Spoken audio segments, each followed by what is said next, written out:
You'll probably be able to see it. He let me know that this was going on here, that this, what you're about to see, as you're seeing it probably as I'm walking up, was a thing. So the door is open.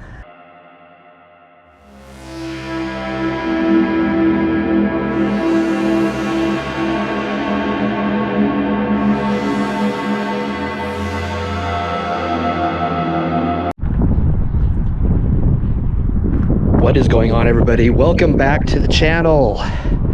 Over here at Holy Cross Cemetery here in South San Francisco. Walking through, looking at some stones, looking at some statues, looking at some pictures on the stones.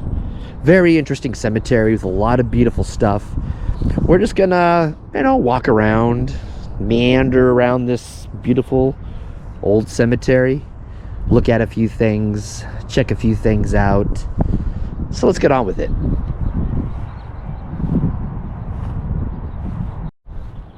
Time is a little short this week, so I'm able to get this one video in for everybody.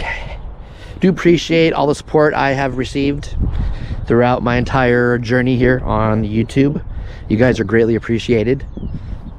So let's look at this one up here. Very interesting.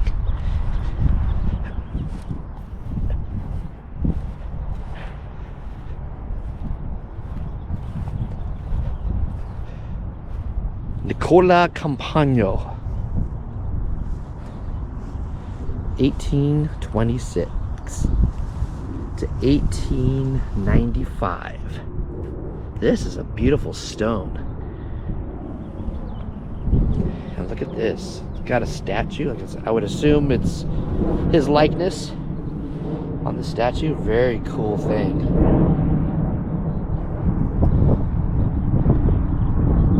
So lifelike.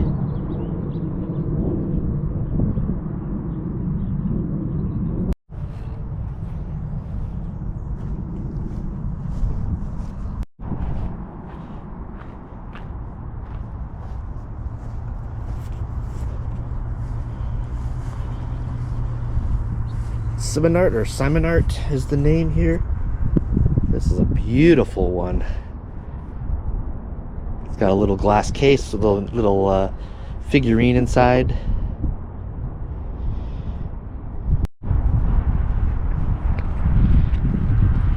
Yeah, here's the little glass case. The glass is a little hazy, but there's a little figurine inside. I love stuff like this.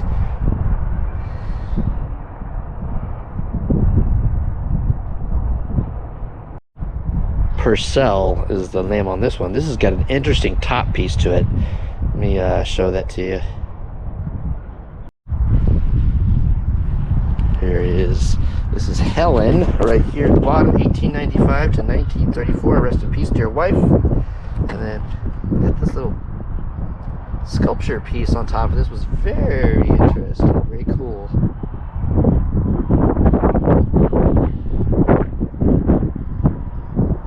Try to keep my shadow off of this. We got John J, beloved husband of Louise, a native of Dublin, Ireland, September 8th, 1849 to June 2nd, 1903. Very interesting.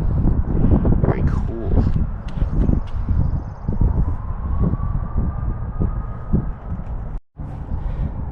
Always very interesting. You got people from Ireland and, in here, and there's all kinds of different countries. Everybody came here to live the American dream, came here for a life in the United States. Some of these people, not all of them, but some of them came out here. I remember reading stuff about people came out here for the gold rush, just different things, and made their fortunes, and if not fortunes, made lives for themselves in some kind of trade. That's the beautiful thing about our country.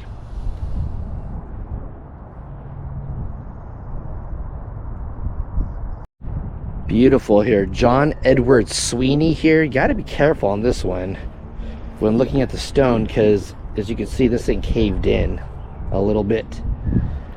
But I'm gonna try to get as close as I can, because there's a picture of a fireman's helmet And it says on the stone, he gave his life for another, sacred to the memory of John Edward Sweeney of the San Francisco Fire Department, who died while in the gallant discharge of duty. Born March 25th, 1869, passed away June 20th, 1900. Rest in peace, thou faithful servant. So that's very interesting. Trying to get around to where I can see the stone. Maybe I'll just include a picture, because this thing's caving in on this side, this thing's broken, and I want to see the stone, but I can't. I don't think I can walk up on this thing, so maybe I can add a picture.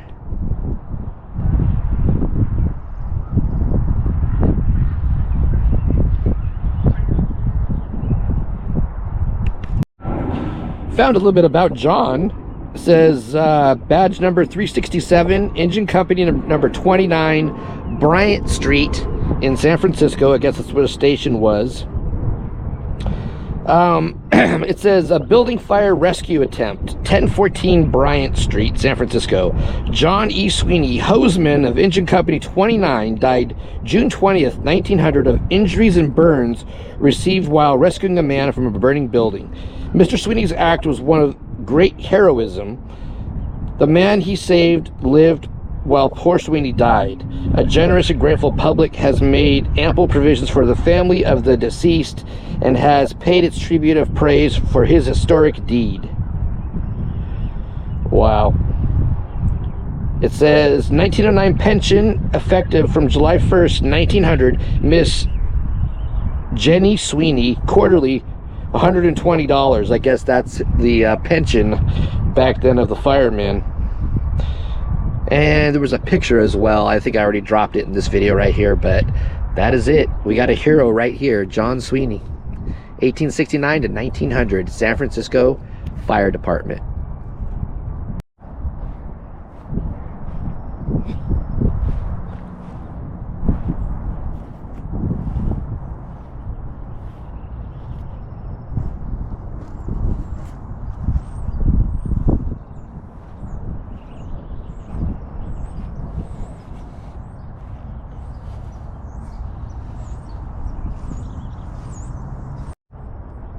Now that the weather has gotten better, I'm gonna start getting out more now, like since the rain has stopped, and now we've got nice 74-degree days like we have right now.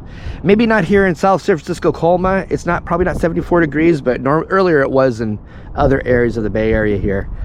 So I'm gonna start stretching my legs again and getting back out there and, you know, driving 100 miles to a cemetery, or 80 miles, or 120 miles, or now that the weather has become more dependable, that I'm not driving to a location and, you know, being rained out, we're gonna start in the warmer months, start stretching our legs out a bit. The Coney family, Margaret G and Alex. Got Margaret's picture up here. This picture, actually being in the direct sun and the elements and everything, this picture has held up very well. So it's Margaret, beloved wife of Alex. Okay, gotcha. But look at this picture. It's incredibly well preserved. July 13th, 1899, aged 25 years. Wow. And then our baby Albert Victor, aged 5 months, is down here. Wow. That is truly sad as an infant.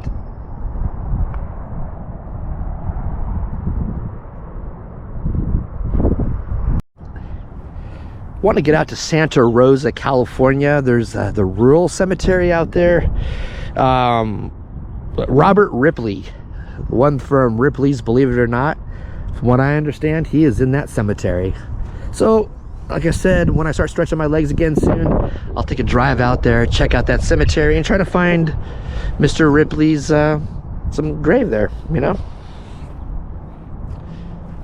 All right, the last name is Breen here on this beautiful plot area here. Mama's Darling, it says on the statue base. Says Margaret Breen, May 30th, 1898, and Jenny Breen, November 20th, 1914. This little statue. Beautiful.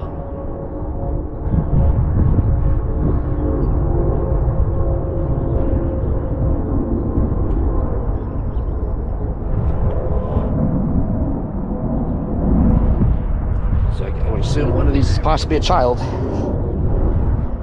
Or it is Mama's darling, and they got a little statue there. So yeah, according to Find a Grave, Jenny is the mother and Margaret is the child. So I want to get clarification on who was who here. I guess the dates could have told me that, duh, but there you go.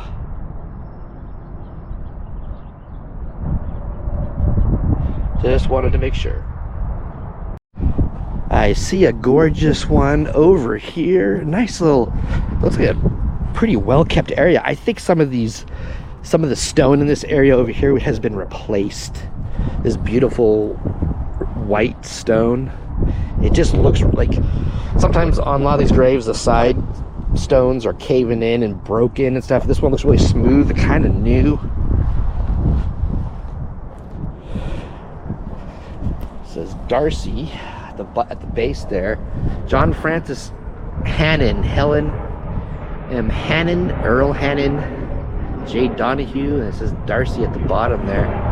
Beautiful. I wonder if like family or somebody has replaced, like I said, some of this stone looks really clean and new, you know, and this thing's really white and clean, unless people come and wash this thing down really well. But something tells me these side ones have been replaced over the years.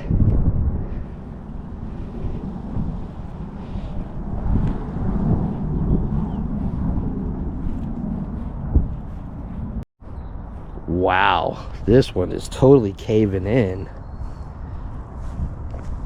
Interesting to see how these are built. It's all brick up underneath, up in there. I don't know if there's anything to see in there. I think what they do is before they put the top slabs of concrete on, I guess I always thought maybe that the people were just right below it, but I guess looks like they throw dirt on top of it as well, because underneath the broken slabs are grass and dirt. That's Patrick Walsh, died December 1st, 1861, age 36. Also, Catherine O'Connor died June 29th, 1886, age 57, rest in peace. So, Walsh family here.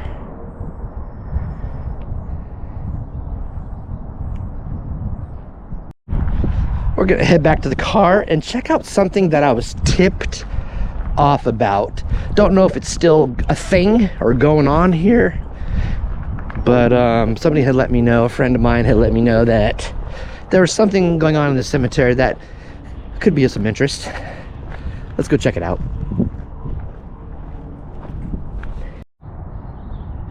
This is Brian O'Connor. Was born in Ireland. He immigrated to Australia initially and later to America. He founded the O'Connor Moffat Dry Goods store in San Francisco, and he was a personal friend of Levi Strauss. When he died in 1887, he left a huge fortune to his widow. They had no surviving children.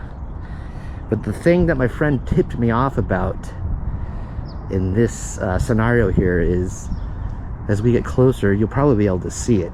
He let me know that this was going on here, that this, what you're about to see, as you're seeing it, probably as I'm walking up, was a thing. So the door is open. And normally it's not. And my friend who walks cemeteries had told me about this. So this is gorgeous in here. And it was left open.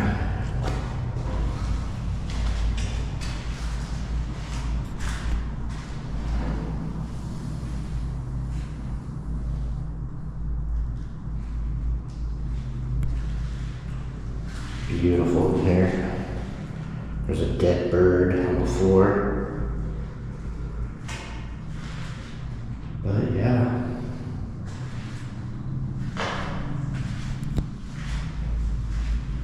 Joseph Costello died May 3rd, 1886.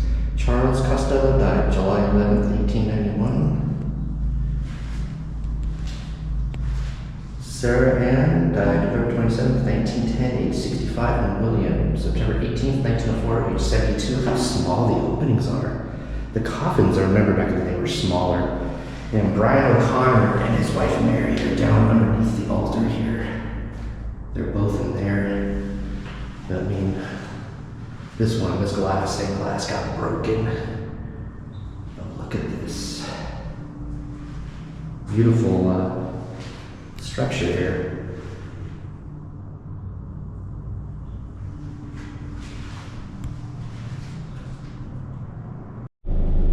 Anyway, guys, that was it. Thank you all so much for watching the video. Interesting last little tidbit there. One of my buddies, he likes to walk cemeteries as well, like I had said, told me, but that one door was kind of like wide open there.